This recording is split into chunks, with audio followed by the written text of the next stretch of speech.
우리가 로마서 이제 8장 말씀에서 많은 분들이 암송하는 구절이 오늘 18절에 나오는 이제 말씀입니다. 거기는 두 가지가 나오죠. 고난과 이제 영광입니다. 자, 우리 그리스도인들이 고난을 이 땅에서 받아야 받아요. 받습니다. 물론 안 받는 경우도 있겠지만 대부분 그래요. 현재도 그렇습니다. 뭐 초대교회뿐만 아니고 구약에는 어땠을까요? 이스라엘 백성들 여러분 애굽 430년 고난이에요. 하나님이 택한 백성입니다. 그래서 우리가 고난에 대한 문제를 이야기하면 좋아할 사람 한 사람도 없어요. 애들도 싫어합니다. 고생하는 것은. 근데 뭔 받기를 원해요? 영광은 받기를 원해요. 다 우리 바라잖아요. 꼭 영광이 뭐 유명 스타가 된다는 차원이 아니고 잘 되기를 바라잖아요. 내가 높아지고 인정받고 좋은 의미에서 또 공부도 잘해서 1등하고 또 인류 대학도 가고 사회 나가가지고도 아주 뛰어난 인물로 또 고위 관리도 되고 어떤 경우는 뭐 대통령도 되고 우리 바람은 그거잖아요. 그 나쁘지 않아요. 좋은 겁니다. 근데 오늘 바울이 말씀하려고 하는 것은 그리스도인은 고난을 받을까 안 받을까요? 고난 받는 게 정상이라는 내용이에요. 우리는 참 그게 어렵잖아요. 왜 고난 받냐는 거예요. 우리가 예수 믿고 하나님 믿고 하는데 왜 고난을 받느냐는 거예요. 그래서 오늘 고난에 대한 문제예요. 그럼 고난을 받으면 우리가 고생을 하면 이런 마음에 뭐가 생겨나요? 탄식이 있잖아요. 또 어떤 경우는 낙심도 하고 절망도 하고 그럼 고난이 빨리 지나가기를 원해요? 그냥 평생 고난 받기를 원해요? 빨리 지나가기를 바라잖아요. 그러면 고난을 견뎌내면 마지막 결과는 어떨까요? 바울은 영광이라는 거예요. 그래서 고난과 영광을 비교를 하면은 거기 비교라는 게 나오잖아요. 오늘 거기 여러분들이 18절의 아랫부분에 보니까 영광과 비교를 해보니까 비교가 돼요, 안 돼요? 안 되죠. 이건 우리가 실제로 지금 살아가는 삶에도 경험을 합니다. 특히 이제 우리 젊은이들은 되게 대학까지 공부하잖아요. 뭐 태어나서 아마 부모 입장에서는 애들 가르치기를 원하잖아요. 똑똑하기를, 훌륭하게 되기를. 뭐 어떤 애들은 뭐 2, 3살부터 그냥 뭐 영어도 가르치고 이렇게 하잖아요.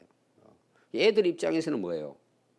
놀고 싶은데 암기해라, 뭐 해라, 물어보고, 그러고 나중에 또 유치원 가고, 초등학교, 대학까지 계속 배우는 거예요, 사실은. 그 얼마나 힘들어요. 근데 자녀들 중에 그 어려운 그 공부를 정말 부모님의 말씀에 순종해서 어떤 경우는 밤잠도 없이 그냥 밤새우고 공부를 해요. 얼마나 고생이겠어요. 그럼 되게 그 애들이 좋은 대학 가요, 안 가요? 기본적으로 가는 거예요. 공부 열심히 했으니까. 그리고 나중에 뭐 사회적으로 우리가 일반적으로 성공을 했어요. 그럼 성공을 했을 때 그 자녀가 그 부모에게 어떤 마음을 가질까요? 왜 나를 갖다 성공하게 만들었냐? 이러고 와서 따질까요? 여러분 그런 적이 있어요? 그럼 부모님이 찾아오면 어떻게 할 것 같아요? 고생을 시켰는데도 자기가 성공을 했으니까 뭐라 그래요? 저를 이렇게 잘 길러주셔서 고맙다고 그래요. 실제로 고맙다고 해야 하는 거예요. 나는 놀고 싶었는데 다른 친구들 다 놀고 할 때에 붙들어 놓고 공부를 시킨 거예요. 부모가 고생을 시켰는데 나중에 그 애가 사회적으로 성공하고 나서 보니까 우리 부모님이 너무 고마운 거예요. 그러면 그런 자리에 올랐을 때에 그 젊었을 때 노는 것보다는 공부한 것이 비교해 보니까 어때요? 너무 잘한 거예요. 왜 아멘이 없습니까? 우리가 그런 신앙생활을 해야 된다는 걸 바울이 지금 이야기하는 거예요. 그럼 비교를 해보니까 나중에 어때요? 비교가 안 되는 거예요. 그래서 여기 나오는 비교라는 그 의미의 뜻이 뭐냐? 무게를 단다 그런 뜻이에요. 무게를 달아보는 거예요. 우리가 고난받은 것하고 영광 받은 거하고 그걸 나중에 무게를 딱 대보니까 어때요? 고난은 아무것도 아니에요. 자, 이 고난의 문제는 지난 수요일 날 제가 마지막 17절에서 이 말씀은 제가 이제 생략을 했습니다. 상속자에 대한 것까지만 제가 이야기를 하고 마쳤어요. 왜? 오늘 18절하고 연결이 되기 때문에 제가 설명하기 위해서입니다. 그 17절을 한번 보십시오. 하나님의 자녀입니다, 우리가. 근데 하나님의 자녀는 내가 하나님의 자녀니까 누구로부터 상속을 받아요? 하나님 아버지로부터 상속을 받아요. 그래서 하나님의 상속자요, 예수님도 함께 상속을 받는 거예요. 우리가 예수님 때문에 하나님의 자녀가 됐잖아요. 또 예수님은 뭐예요? 하나님의 그 독생자잖아요. 여러분, 이런 독생자 이런 것은 진짜 하나님이 낳은 아들이다 이런 차원이 아닙니다. 우리 입장에서 설명하기 위해서 삼일체로 이제 우리가 신학적으로 그렇게 표현하는 것뿐이지 하나님 뭐 아들을 낳고 이런 차원이 아닙니다. 이것도 굉장히 이제 신학적인 문제예요. 그래서 우리가 그냥 부모가 있어가지고 태어나서 아들이다 이렇게 보면 안 됩니다. 그런 차원이 아니에요. 그러니까 애들이 뭐라 그래요? 예수님 어머니가 누구냐 이렇게 물어보잖아요. 그 육신적인 것뿐이지 그 영적 세계는 그런 차원이 아닙니다. 보이지 않는 세계를 설명하기 위해서 이제 독생자라고 그 표현을 하는 거죠. 예수님도 오셔서 뭘 당하셨죠? 고난을 당하셨습니다. 태어날 때부터 낮은 자리부터 시작해가지고 이제 고난을 받으셨어요.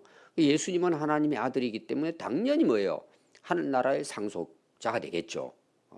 그럼 우리가 그 예수님을 믿음으로 우리도 어떻게 됐어요? 그리스도 안에서 우리도 하나님의 자녀로 거듭나게 된 거예요.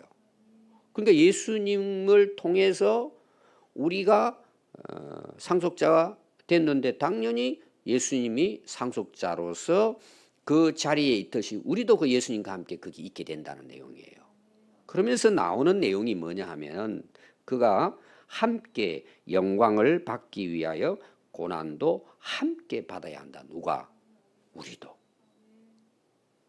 고난과 영광은 떨어질 수가 없는 거예요. 이거는 오늘 세상 원리도 마찬가지예요. 그럼 농부가 봄부터 땀 흘려서 씨 뿌리고 농사지어 지금 여름에 땡볕이잖아요. 저는 농촌에 살아봐서 알아요. 농촌에 여러분 제일 제가 하기 싫은 일이 뭐였는 줄 아세요? 그때면 방학이 되면은 대개 이제 시내가 가가지고 그냥 물놀이 하는 거예요. 아침 밥 먹고 나가서 그냥 노는 거예요. 방학이니까. 근데 일을 시켰단 말이에요. 언제 일을 시키느냐? 여름이잖아요. 방학 때. 얼마나 뜨거워요. 옛날에 에어컨 선풍기 이런 게 쉽지 않고 부채질 할 때잖아요.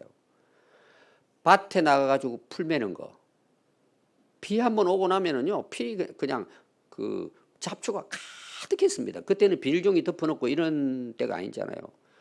그러니까 매일 가가지고 이 풀을 뽑는데 그늘일까요? 땡볕일까요? 야, 진짜 더워서 미칠 지경이에요. 땀 빨리 흘러가면서 그 나가가지고 일을 하는 거예요. 그럼 여러분 일을 했습니다. 여름이 지났어요. 가을이 됐어요. 어떤 일이 일어날까요? 그 열매가 맺혀 있는 거예요. 그리고 그 열매를 따면서 농부들은 무슨 생각을 할까요? 옛날 고난은 생각도 안 해요. 너무 기쁘고 즐거운 거예요. 그러니까 우리가 인생을 살아가는 우리 모든 인생의 원리가 고난과 영광은 함께 가는 거예요. 왜 함께 가느냐? 이게 이제 뒤에 나오는 거예요. 그래서 바울이 이어서 우리가 알기는 현재의 고난은 장차 우리에게 나타날 그 영광, 하나님 나라에 상속받을 그 영광과 비교하면은 아무것도 아니라는 거예요. 이제 그때 가보면 알아요, 여러분. 거기는 이제 요한계시록 보면은 예수님 이름을 위해서 순교당한 자들의 그 탄식이 나옵니다. 신원한다 그랬죠. 빨리 예수님 오시고 빨리 예수님 세상을 끝내주십시오. 그 끝낸다는 거 우리 차원에서 심판한 차원이 아니고 그 영광이 완성될 때가 예수님 재림 때예요. 오늘도 나옵니다. 바울은 이제 그게 확실한 거죠. 바울도 지금 뭐예요? 고난받고 있잖아요. 감옥에도 갇히고. 바울이 예수님 안 만났으면요 아주 승승장구하는 사람이에요. 고난 경험할 필요가 없어요. 그럼 결국 어떻게 될까? 그렇게 살았다면은 하늘의 영광을 얻을 수 있어요, 없어요? 그럼 그거로 끝나는 거예요, 인생. 제일 뒤에 나와요. 그 부분에 대해서 꼭 여러분 기억하십시오. 고난과 영광은 함께 간다. 그럼 왜 함께 가느냐? 이게 여러분들이 이어서부터 이제 나오는 내용입니다. 19절에 보면 피조물이, 이 피조물은 사람만 아니고 모든 만물을 이야기합니다. 이 지구 땅에 있는 모든 피조물이 고대하는 바는, 소망하는 것은 하나님의 아들들이 나타나는 것이다.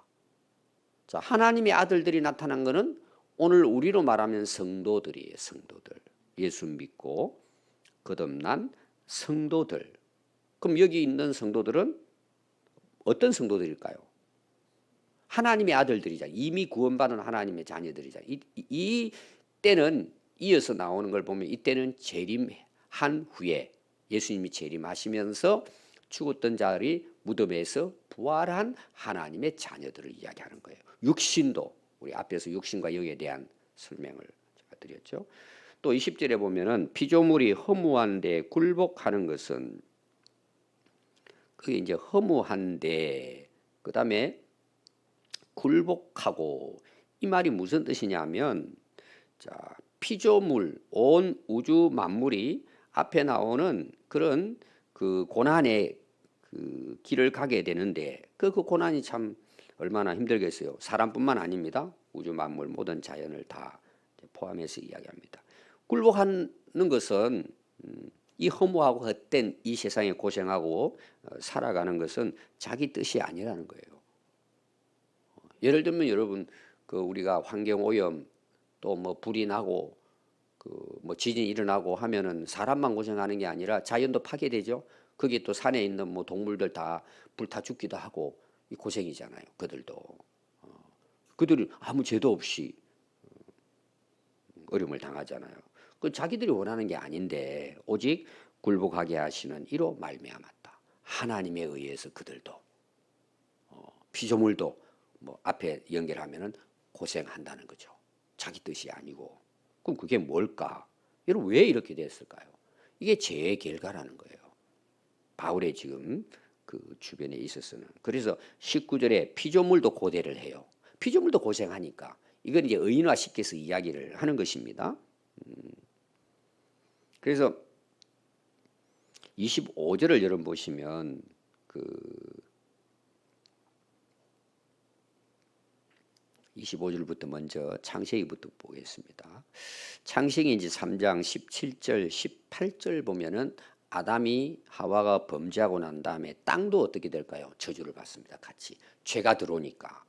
그럼 오늘 우리가 살아가는 여러분 이 세상을 보십시오. 환경 오염 심각하죠. 바이러스 지금 7, 8일 날 또 유행이 온다 그러죠. 이게 어디서 다 와요? 그 근원이 인간의 죄의 결과로 이 자연 만물도 오염이 된 거예요. 이게 지금 뭐예요? 환경재해가 계속 지금 어제도 여러분들이 굉장히 더웠잖아요. 또 비가 오는데 후덥지근한데 새벽에도 나오기 쉽지 않잖아요. 이 날씨가 우리 몸에 원래는 맞도록 하나님이 창조를 하셨는데 인간의 범죄 이후부터 뭐예요? 피조물까지도 다 저주를 받았다고 나와요. 그게 이제 3장 17절, 18절에 이제 창세기에서 기록이 되고 있습니다. 그래서 저주를 받아, 땅이 저주를 받아 가시, 등굴, 엉겅퀴를, 그러니까 잡초들이, 그게 막 그 아담이 어떻게 해야 먹고 사느냐, 고생해야 되는 거예요. 잡초 뽑아야 되고, 전에는 그냥 에덴 동산 가지고 딱 먹으면 되는데 농사가 안 되는 거예요. 그러니까 농사를 하려면 땅을 파고 개간을 하고 고생해야 된다는 거죠. 그건 단순히 그것만이 아니라 인생이 그 이후로부터 수고하고 고생하고 모든 환경이 파괴됐기 때문에 그런 이제 저주가 임하게 됐다. 인간의 죄로부터 이루어진 거죠. 오늘날도 여러분 다 그러잖아요. 저는 개인적으로 가능하면 이제 쓰레기도 줄이고 분리수거도 하고 또 땅으로 돌아가는 것은 땅으로 보냈으면 좋겠다. 그래서 가능하면은 오염시키는 부분들은 저는 제 개인적으로 노력을 합니다. 저는 개인적으로. 사람들은 뭐 그까지 목사님 아낍니까? 그러지 모르지만은 저는 제 혼자라도 물도 덜 쓰고, 제가 그 설명하면 참 제가 좀 웃길 거예요. 여러분들 볼 때는. 우리 책임이에요. 남이야 그렇게 하든 말든 저는 가능하면 최대한 전기도 아껴 쓰고 돈 때문에 하는 게 아니에요. 이 전부 다 자연재해로 가는 거예요. 다 우리가 다 되돌려 받는 거예요. 다. 일회용 같은 거 있고 전부 다 인간의 죄로부터 다 환경에 파괴되고 그게 우리에게 돌아오는 거예요. 근데 우리는 어떻게 하죠? 막 쓰는 거예요. 함부로 그냥. 다 우리 죄의 결과라는 걸 알아야 돼요. 우리 예수 믿는 사람들은 꼭 뭐 환경 운동을 하고 이게 아니라 생활 속에서 지키면요 지금보다 50%는 줄일 수가 있어요. 그럼 이렇게 환경 오염 되지 않아요. 근데 우리 어떻게 합니까, 여러분? 물 펑펑 써죠. 전기 펑펑 써죠. 내 거 아니라고. 다 그 때문에요. 우리가 고생하는 거예요. 다. 이 바울이 있을 때도 마찬가지예요. 그래서 피조물도 고생을 한다는 내용입니다. 그래서 그 바라는 것은 피조물도 썩어짐의 종로로 단 데서 해방되어 이런 것에서 피조물도 빨리 해방되기를 원한다는 거예요. 우리 인간만이 아니고 하나님의 자녀들의 영광의 자유에 이르는 것이라. 그들도 이제 의인화해서 이야기는 하지만 결과가 인간의 그 죄부터 왔다. 그래서 온 피조물도 고대한다는 거예요. 탄식하면서 고대한다는 거예요. 그래서 22절에 보니까 피조물이 다 이제까지 함께 탄식하며 함께 고통을 겪고 있는 것을 우리가 아느니라. 바울이 이제 이걸 계속 강조하고 있습니다. 그뿐 아니라 또한 우리 곧 성령의 처음 익은 열매를 받은 우리까지도 속으로 탄식하여 양자될 것 곧 우리 몸의 속량을 기다리느니라. 제가 이제 바울의 로마서 좀 설명할 때 우리가 바울을 잘 알아야 합니다. 바울을 알아야 바울의 인물에 대해서 알아야 바울이 왜 이런 말씀을 하고 있는지가 훨씬 더 쉽게 이해가 됩니다. 근데 우리가 바울을 모르고 바울에 관심이 없으면요, 이 뭔 말인지도 몰라요. 그 속 내망을 모른단 말이에요. 그 사람이 말을 하는데 왜 이 말을 하고 있는지. 바울은 어떤 인물이죠? 가장 중요한 게 뭐예요? 부활하신 예수님을 만난 분이에요. 그때부터 바울이 변화가 일어나잖아요. 생각이라든지 모든 세계관, 가치관이 완전히 다 뒤바뀌는 거예요.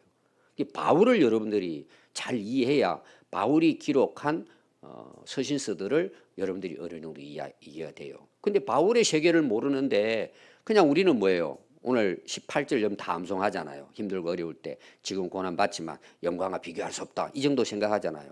바울은 그런 차원이 아니라 사실은요. 오늘 내용은 예수님 재림하실 때 이야기예요. 온 우주 만물의 역사를 지금 이야기하는 거예요. 뭐부터 근원으로 시작한다고요? 창세기의 3장의 인간이 범죄한 이후의 결과부터의 전부 다 그걸 바울은 바라보면서 지금 그런 세계관을 가지고 이 말씀을 전하고 있는 거예요. 단순하지 않아요, 여러분들이. 그래서 바울이 왜 이런 말씀을 전했을까? 바울이 어떤 경험을 하고 어떻게 살았기에 이걸 잘 이해해 보면은요, 이게 맞아져요. 퍼즐이 맞아집니다. 그게 은혜가 되는 거예요.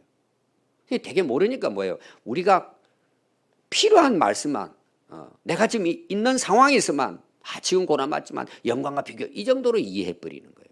지금 어디까지 나와요? 온 피조물이 탄식하면서 다시 하나님이 회복시킬 그날을 온 우주 만물이 고생하면서 굴복하면서 그걸 바라고 있다는 거예요. 온 만물이. 우리 그리스도인뿐만이 아니고 이게 뭘 이야기하려고 하는지 여러분 아십니까? 주님이 다시 재림하실 때 완성될 날을 이야기하는 거예요. 제가 여러분 세 가지를 이번 주보에도 실었지만 중생, 그 다음 뭐였죠? 성화, 그 다음에 영화라고 제가 이야기했어요. 일반적인 이제 그 신학적 그 단어입니다. 중생은 거듭남이 예수 믿음으로 그리스도 안에서 그리스도의 내 안에 임할 때. 두 번째 성화라고 하는 건 성 거룩할 성이잖아요. 화, 그 꽃 피운다. 이게 이제 되어져 간다는 이야기하는 거예요. 열매 맺어 간다 이런 이야기예요. 그 성화의 과정이 우리가 지금 살아가는 삶이에요. 바울은 그 세계를 알고 있단 말이에요. 그리고 언제 우리가 완전하고 온전한 의로운 자가 돼요. 죄 없는 주님이 재림하실 그때 완성이 되는 거예요. 또 어떤 분들은 죽음의 직전에, 이제 웨슬레 같은 사람은 죽음의 직전에 그것을 이 땅에서도 경험한다. 이게 이제 그 신학적인 이제 논리입니다. 그 부분에 대해서 뭐 거기까지 이야기할 건 없지만 이게 이제 단계가 있단 말이에요. 바울은 지금 뭘 바라보고 이야기할까요? 주님이 재림하셨을 때 온 자연 만물이 어떻게 된다는 거예요? 완성돼. 이제 회복이 완전히 일어난다는 거예요. 그러니까 이 피조물들도 뭘 바라고 지금 소망하고 있다는 거예요. 그때를 고대하고 있다는 거예요. 그럼 우리와 같이 그렇게 고대하고 있다는 거예요. 24절과 25절은 결론입니다. 그래서 우리의 소망은 그 주님의 다시 오셔서 다시 새로운 피조물로 완성될 그때가 우리의 소망이라는 거예요. 근데 오늘 그 여러분들 24절 제가 오래전에 설교도 한 내용입니다. 자, 바울이 로마에서는 어떻게 우리가 구원을 받죠? 믿음으로 받죠. 다 믿음으로 받습니다. 이거 복음이에요. 믿는 자는 구원을 받아요. 그런데 오늘 잘 읽어보십시오. 뭘로 구원을 얻죠? 여러분 오늘 하루를 이렇게 살아가시면 제가 앞에 좀 설명을 간단히 했습니다. 그 소망하고 구원을 여러분 표시를 해놓고 소망으로 구원을 받는다고 했다. 이게 뭔 말인가? 제가 몇 주 전에 여러분들이 설교한 내용도 같은 내용입니다. 이게 뭐냐 하면 내가 천국을 안 믿어요. 천국이 있다는 걸 나는 인정하지 않아요. 그럼 천국을 기다리고 준비하고 소망할 수 있어요, 없어요? 그럼 소망하지 않는다는 말은 무슨 말이죠? 예수님 안 믿는다는 뜻이에요. 믿음은 구원을 이루는 것이지만 구원받은 성도들이 이 땅에 살아가면서 살아가는 삶의 상태가 뭐냐? 소망이라는 거예요. 다시 말하면 내가 진짜 예수님을 믿고 구원받았어요. 하나님 자녀가 됐고 영생의 확신이 있고 천국의 소망을 가지고 내가 살아가요. 그럼 이 땅에 살아가면서 우리가 고생도 있고 힘든 일도 있지만 내가 이 세상에 소망을 두고 살아요, 안 살아요? 못 사는 거예요. 그렇다고 세상이 필요 없다는 내용이 아니에요. 항상 제가 이야기하지만 여기는 잠시 머물 나그네 인생이에요. 진짜 우리가 바라볼 나라는 뭐예요? 하나님 나라예요. 이 구원받은 성도의 삶의 그 살아가는 삶의 어떤 그 상태, 삶의 모습을 보니까 항상 소망 가운데 사는 거예요. 고난을 받아도. 바울도 그렇잖아요. 특히 이런 스데반 집사 같은 경우에는 예수님을 증거하다가 돌 맞아 죽잖아요. 그때 스데반 집사는 아이고 죽었다, 하나님 살려주시지 했어요. 고개를 들고 하늘을 쳐다봤어요. 쳐다보니까 뭐 천군천사 있고 하나님의 하늘 문이 열리고 하나님 계신 거예요. 예수님이 계신 거예요. 그러니까 어떻게 하죠? 고난 중에서도 뭐예요? 주님, 저들을 불쌍히 여겨주세요. 예수님도 똑같이 십자가에서 그러죠. 하나님, 제 영혼을 받아주세요. 그러니까 우리 예수 믿는 사람의 특징 중에 하나, 진짜 구원받고 천국에 확신 있는 사람의 특징이 뭐냐? 소망 가운데 살아요. 오늘 찬송 488장 제가 참 좋아하고 많이 부르는 찬송, 특별히 이제 장례식 가서 항상 저는 이게 부릅니다. 여러분 우리에게 이 소망이 없다면 예수 왜 믿어요? 세상에 소망 두고 살아야지. 앞에 그랬잖아요. 비교할 수 없다는 게 그냥 말로만 하는 게 아니란 말이에요. 하늘나라에 소망이 있기 때문에 비교가 안 되는 거예요. 그러니까 우리가 세상적인 가치관을 가지고 사는 게 아니라 영원한 가치관을 가지고 사니까 내 삶이 보통 사람들하고 어떻게 될까요? 구분이 되는 거예요. 하나님 백성은. 그게 우리 열매예요. 야, 진짜 저 사람은 그리스도인이다. 왜? 이 땅에 소망을 안 두고 어디 소망을 두고 살아요? 하늘나라 소망 두고 사는 거예요. 예수 믿는 사람은 저 사람들 미쳤다고 하는 거예요. 지금 이 세상에 살기도 바쁜데 그걸 살아봐요. 바쁜 세상 100년 살아봐요. 전부 다 헛돼요. 얼마나 불쌍해요. 아멘. 여러분 아멘이 되십니까? 이 소망이에요, 소망. 그래서 그 소망을 가진 사람의 또 설명을 합니다. 보이는 소망은 소망이 아니에요. 아니 보이는데 무슨 소망을 해요? 보이는데 그냥 가지면 되지. 그건 영원한 소망은 보이지 않아요. 근데 그걸 보는 거예요. 뭘로? 믿음으로. 내 안에 성령이 거하심으로 그게 보이는 거예요. 제가 계속 보이는 이야기를 많이 합니다. 그래서 만일 우리가 보지 못하는 것을 바라면, 만일 우리가 보지 못하는 것을 바라면, 이게 참 여러분 이해를 잘해야 돼요. 우리 인간의 눈으로 안 보이는 거예요. 영적 세계입니다. 안 보여요. 근데 그걸 우리가 바라는 거예요. 소망하는 거예요. 바보 아니에요? 그게 믿음이에요. 그래서 히브리서 11장 1절 제가 이야기하잖아요. 믿음은 바라는 것들의 실상이에요. 아니, 바라는 건 안 보이는 건데 자기는 보는 거예요. 실상을. 그게 소망이에요. 그게 영적 세계예요.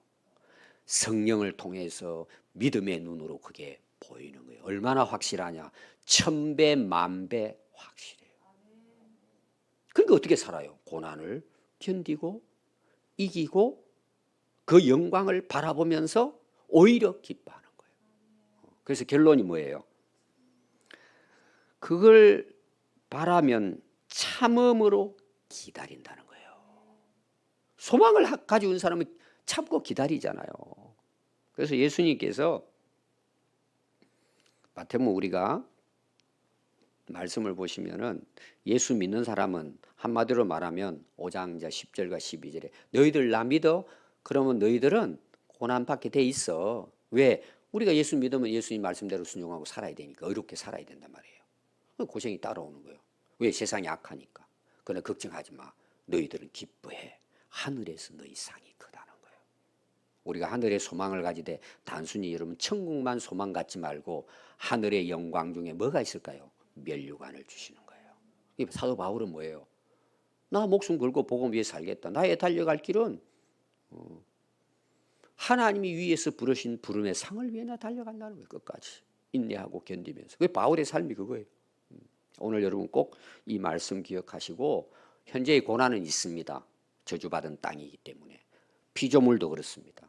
우리의 고대는 주님의 재림이고 그걸 통해 완성할 하나님의 나라 영광에 임하고, 우리가 고난을 받았을 때 그 하늘나라에 상이 있기 때문에 뭐예요? 비교할 수가 없는 거예요. 그래서 여러분들이 특히 우리 믿는 사람들 서로 격려하고 세워주고 위로하고 기도해서 함께 이 세상 잘 견디면서, 그냥 견디는 게 아니에요. 하나님 나라를 위해서 살아감으로 끝까지 승리할 수 있는, 그래서 그 승리의 길로 우리가 그 반열에 함께 우리가 서로 힘이 되고 격려해서 끝까지 이겨낼 수 있기를 바랍니다. 기도하겠습니다.